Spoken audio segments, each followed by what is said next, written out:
पाकिस्तान के इस्लामाबाद से एक बड़ी खबर सामने आई है, जहां दुनिया की दो अहम ताकतें अमेरिका और ईरान आमने सामने बैठी, लेकिन नतीजा वही निकला जो अक्सर ऐसे मामलों में निकलता है। ढेर सारी बातें, बड़े बड़े दावे और आखिर में खाली हाथ वापसी। जी हां, कई दौर की बातचीत के बाद भी दोनों देशों के बीच कोई समझौता नहीं हो पाया और अब अमेरिकी दल वापस लौट रहा है। सवाल यह है कि आखिर इतनी कोशिशों के बाद भी बात क्यों नहीं बनी। नमस्कार, विश्व युद्ध देख रहे हैं आप, आपके साथ मैं हूं इशिका त्यागी। रविवार सुबह इस्लामाबाद में प्रेस कॉन्फ्रेंस करते हुए अमेरिकी उपराष्ट्रपति जेडी वेंस ने साफ शब्दों में कहा कि बातचीत खत्म हो चुकी है और कोई समझौता नहीं हुआ है। उन्होंने बताया कि अमेरिकी टीम अब वापस जा रही है क्योंकि ईरान ने उनकी शर्तें मानने से इनकार कर दिया है। यानी फिर वही पुराना अंदाज, अमेरिका अपनी शर्तें रखेगा और अगर सामने वाला नहीं मानेगा तो बातचीत खत्म कर देगा। यह है अमेरिका की नीति और जेडी वेंस ने भी यहां पर साफ कह दिया है कि ईरान ने हमारी शर्तें नहीं मानी है, इसीलिए अब बातचीत की गुंजाइश नहीं है। जेडी वेंस तो यह भी कह रहे हैं कि बातचीत के दौरान कोई अहम मुद्दों पर चर्चा हुई है, जो एक तरीके से अच्छी बात है, लेकिन असली बात यह है कि इतने लंबे समय तक बैठने के बाद भी कोई ठोस नतीजा नहीं निकला। उन्होंने इसे अमेरिका के लिए नहीं बल्कि ईरान के लिए बुरी खबर बताया, जैसे कि हर बार अमेरिका ही सही होता है और बाकी दुनिया को उसकी बात माननी चाहिए। यह अमेरिका की यहां पर नीति रही है। जेडी वेंस ने बार बार इस बात पर जोर दिया कि ईरान ने उनकी शर्तों को मानने से मना कर दिया और इसी वजह से समझौता नहीं हो पाया।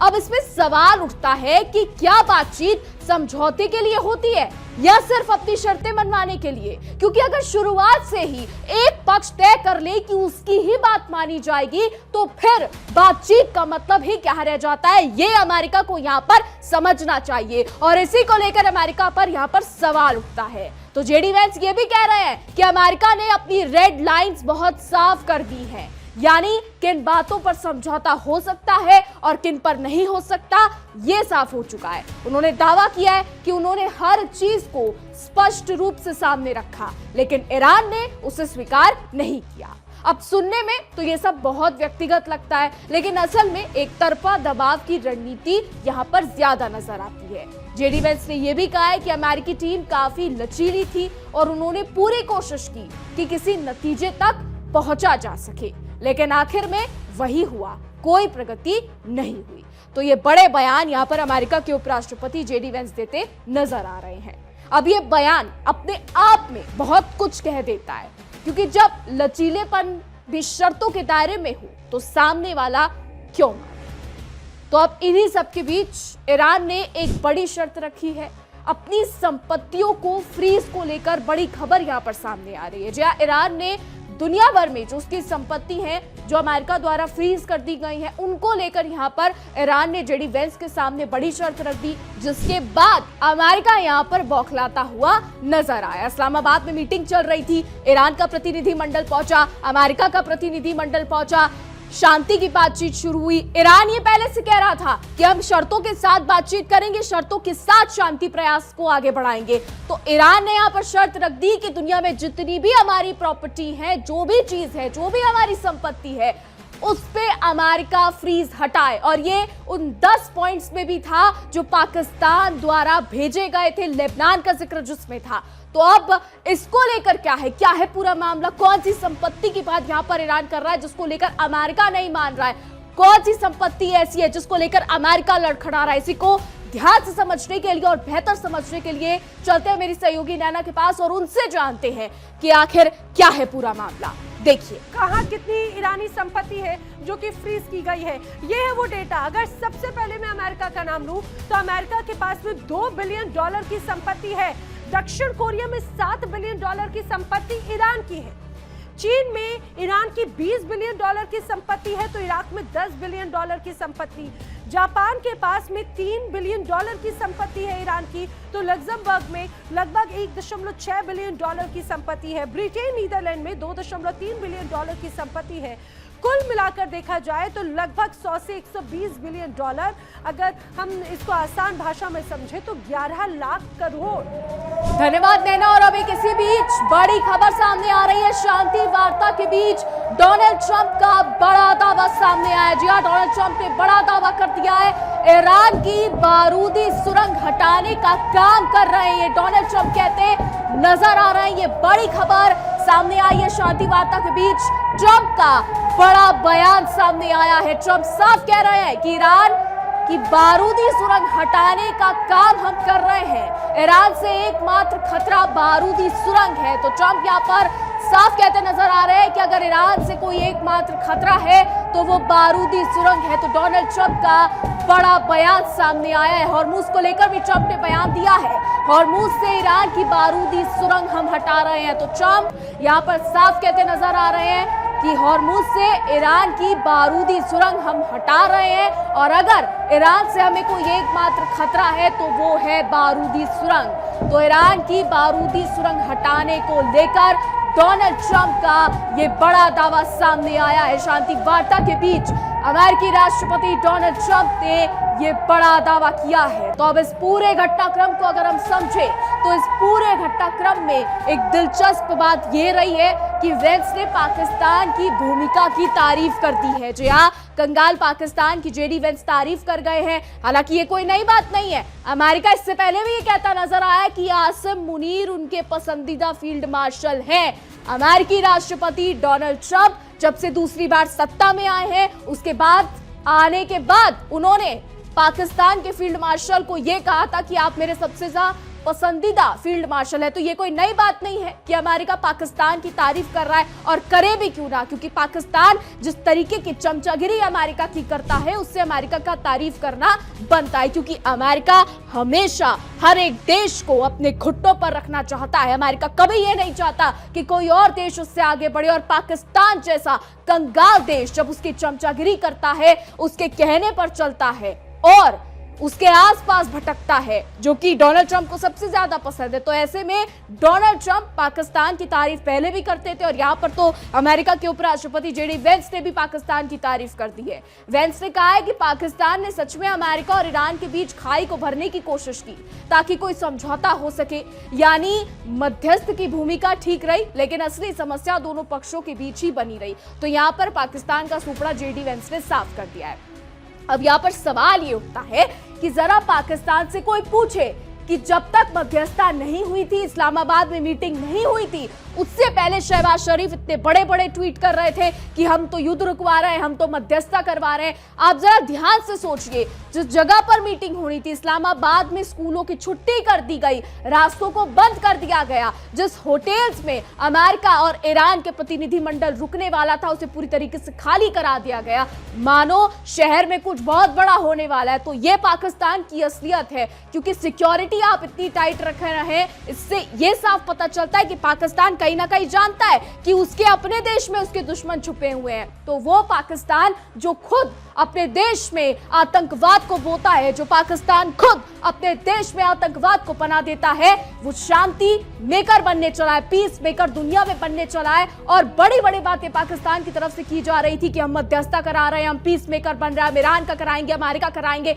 और अब जब ये मध्यस्थता फेल हो गई है तो पाकिस्तान को उसकी औकात समझ में आ गई है। वो अलग बात है कि जेडी वेंस जाकर वहां पर पाकिस्तान को लेकर बड़े बड़े दावे कर रहे हैं, पाकिस्तान की तारीफ कर रहे हैं, क्योंकि जेडी वेंस अंदर ही अंदर ये जानते हैं कि अमेरिका को पाकिस्तान से अपना काम निकलवाना है। इसलिए अगर थोड़ी बहुत तारीफ करेंगे तो पाकिस्तान के प्रधानमंत्री शहबाज शरीफ और पाकिस्तान के फील्ड मार्शल आसिम मुनीर उतने में ही खुश हो जाएंगे। हालांकि दुनिया जान चुकी है कि पाकिस्तान की हकीकत क्या है। अब बात करें अगर जेडी वेंस की, तो उन्होंने ये कहा कि अमेरिकी दल बिना किसी समझौते के ही वापस जा रहा है। तो यानी पाकिस्तान आने का कोई भी फायदा जेडी वेंस को यहां पर नहीं दिखा है। वो अलग बात है कि सिर्फ हवा में जेडी वेंस ने पाकिस्तान को लेकर बातें तो कह दी, लेकिन जेडी वेंस खुद भी जानते हैं कि पाकिस्तान आने का कोई फायदा नहीं था, या फिर अमेरिका पहले से ये जानता था कि इस्लामाबाद में जो शांति मीटिंग होने वाली है उसका कोई भी नतीजा नहीं निकलेगा, क्योंकि मीटिंग से पहले ही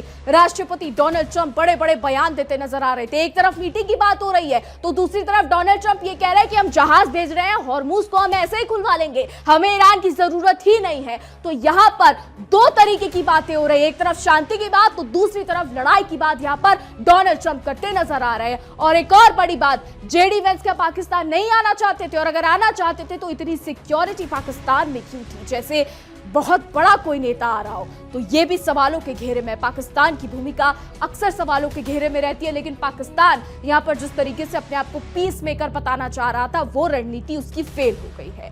और अब आपको यह भी बता दें कि जेडी वेंस ने यह भी दोहराया कि उन्होंने अपनी शर्तें पहले ही स्पष्ट कर दी थी। अब ऐसे में यह समझना मुश्किल नहीं है कि बातचीत किस दिशा में जा रही थी। जहां एक तरफ उम्मीद थी, वहीं दूसरी तरफ शर्तों का पहाड़ खड़ा था। यानी अमेरिका ये साफ सोचकर आया था कि अगर बात मानेंगे तो ठीक है और नहीं मानेंगे तो फिर तो लड़ाई करनी ही है। तो यानी अमेरिका सिर्फ नाम के लिए पाकिस्तान पहुंचा था, जबकि अमेरिका पहले से ये डिसाइड कर चुका था कि ईरान के साथ उसे युद्ध लड़ना ही लड़ना है। बहरहाल आगे बढ़ते हैं और वेंस के बारे में आपको बता दें जेडी वेंस ने और क्या कुछ कहा। तो जब जेडी वेंस से ये पूछा गया कि आखिर ईरान ने कौन सी शर्तें मानने से इनकार किया, तो उन्होंने सबसे अहम मुद्दा सामने रखा और वो था परमाणु हथियार। जी हाँ, न्यूक्लियर डेवलपमेंट, न्यूक्लियर को लेकर जो सारा मसला था वो ईरान ने सबसे पहले रखा। तो जेडी वेंस ने कहा कि अमेरिका चाहता है कि ईरान ये पक्का वादा करे कि वह परमाणु हथियार हासिल करने की कोशिश नहीं करेगा। उन्होंने ये भी कहा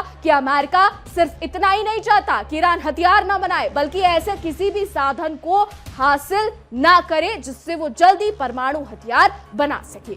यानी पूरी तरह से नियंत्रण, पूरी तरीके से निगरानी, और वो भी अमेरिका की शर्तों पर। यानी अमेरिका ने परमाणु को लेकर ईरान के सामने शर्त रख दी और ईरान ने अपना पुराना नुक्ता अपनाया, उसने शर्त मानने से इनकार कर दिया। तो जेडी वेंस के मुताबिक यही अमेरिका के राष्ट्रपति का मुख्य लक्ष्य है, यानी डोनाल्ड ट्रंप का यही मुख्य लक्ष्य है। लेकिन यहाँ पर सवाल ये है कि क्या किसी देश पर इस तरीके की शर्तें थोपना वास्तव में कूटनीति है या फिर दबाव की राजनीति? क्योंकि अमेरिका जिस तरीके से शर्तें थोप रहा है उससे बड़े सवाल यहाँ पर खड़े होते हैं। क्या अमेरिका सच में शांति चाहता है या फिर वो ये चाहता है कि ईरान उससे ताकतवर ना बने? क्योंकि रिपोर्ट्स ये दावा करती है कि ईरान ऐसी मिसाइल बना रहा था जो सीधे अमेरिका पर जाकर गिर सकती है। तो ऐसे में बड़े सवाल यहाँ पर खड़े होते हैं कि क्या अमेरिका शांति चाहता है या फिर सिर्फ अपने आप को बचाने की कोशिश कर रहा है, या फिर सिर्फ ये चाहता है कि कोई देश उससे ताकतवर ना बने। अब जेडी वेंस की बात करें तो जेडी वेंस ने यह भी बताया कि राष्ट्रपति ने पहले ही कह दिया था कि बातचीत नेक नियत से होनी चाहिए और समझौते तक पहुंचने की पूरी कोशिश की जानी चाहिए। अब अगर नेक नियत की परिभाषा भी एक तरफा हो तो फिर बातचीत कितनी संतुलित रह जाती है ये सब जानते हैं, और ये समझना यहां पर मुश्किल नहीं है। तो अब बातचीत तो हो गई है, लेकिन समाधान क्या है? समाधान क्या निकला?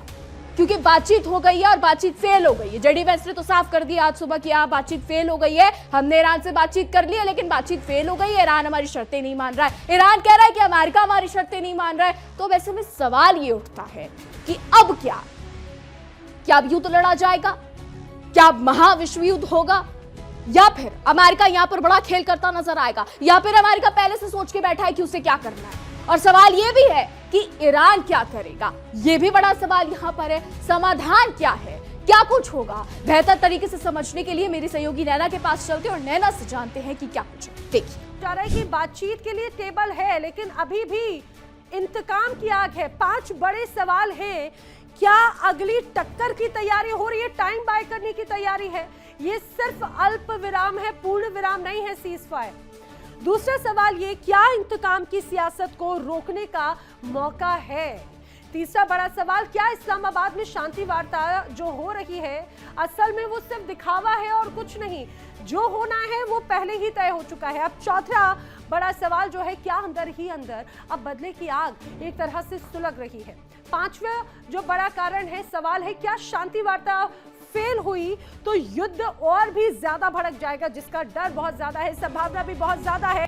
तो जेडी वेंस ने यहां पर दावा कर दिया है। जेडी वेंस ने दावा किया कि उन्होंने वही किया जो उनसे कहा गया था, यानी ईमानदारी से बातचीत की कोशिश की, लेकिन अंत में उन्होंने ये भी मान लिया कि कोई प्रगति नहीं हो पाई। यानी कोशिशें हुई लेकिन शायद सही तरीके से नहीं की गई। और कहां से होगी? जब अमेरिका और अमेरिका के राष्ट्रपति बैठकर सिर्फ शर्तें थोप रहे हैं, तो कहां से कोशिशें होंगी, कहां से शांति आएगी और कहां से ईरान उनकी बात मानेगा, ये बड़ी सवाल है। अब पूरी बातचीत के दौरान एक बात बार बार सामने आती रही कि अमेरिका की शर्तें, ऐसा लग रहा है जैसे बातचीत कम और निर्देश ज्यादा दिए जा रहे हो, जो कि अमेरिका करता है, जो कि ट्रंप भाई साहब करते हैं। और जब सामने वाला देश अपनी शर्तों पर अड़ा रहे तो टकराव होना तय है। यह तो तय था कि अमेरिका अपनी शर्तें मनवाकर छोड़ेगा, और यह भी तय था कि ईरान उसकी शर्तें नहीं मानेगा, क्योंकि ट्रंप शुरू से कह रहे हैं कि हम ईरान को परमाणु संपन्न देश नहीं बनने देंगे। तो यहां पर इस्लामाबाद में ये जो बातचीत चली, ये महज सिर्फ एक दिखावा था, ये सिर्फ एक ढोंग था, ये पूरी दुनिया जान चुकी है। ईरान ने साफ तौर पर इन शर्तों को मानने से इनकार कर दिया है, और यही इस पूरी बातचीत के विफल होने की सबसे बड़ी वजह बन गई है। लेकिन यह भी उतना ही सच है कि जब बातचीत बराबरी की ना हो तो उसका अंजाम अक्सर ऐसा ही होता है जैसा इस बातचीत का हुआ है।